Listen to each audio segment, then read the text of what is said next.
Alright, today's exercise is on how to do a bird dog. I call it this way because it's just simply easier than the technical term used for this particular movement, which is quadruped alternating arm and leg. See? Bird dog sounds much better, right? You'll see the reference when I explain it. Let's just say the arms are the bird and the legs are the dog. This exercise works on the whole body, as you'll see. Alright, let's start off with the movement.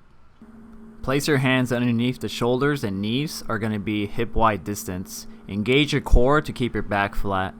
Lift one arm up in front and kick the opposite leg straight back.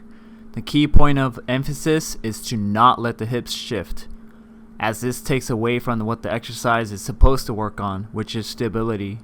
When you lift one limb up, the natural inclination is to shift to the opposite side to compensate. But the goal of the exercise is to keep the hips parallel to each other. So make sure to press down on the weight-bearing arm to engage your shoulders and triceps to keep from your shoulders from tilting. When you kick the legs back, emphasize on getting a good glute activation.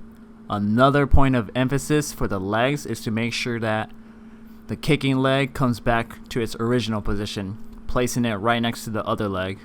Keep your core engaged throughout the whole movement, as this will help you in keeping your back from shifting. Alright, so let's look at the front view to see what to look out for in the hips. Here you can see our trainer Mars executing the movement. You can see that the hips don't shift and the back is flat.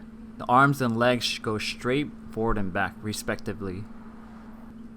Alright, here are some ways to do it wrong. The arms go to the side instead of going forward. So make sure to maintain that straight line and just go straight forward in front of you. Next one is where the hips tilt.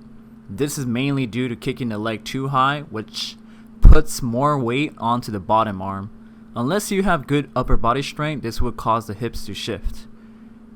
Now next one here is where the legs are too close to each other. This makes the kicking portion of the exercise harder by having majority of the weight in the center, and most times the leg kicks out wider than usual to compensate for the movement. So that's the bird dog. How to do it right as well as how to do it wrong. Hope you learned a lot and provide us with any feedback or comment.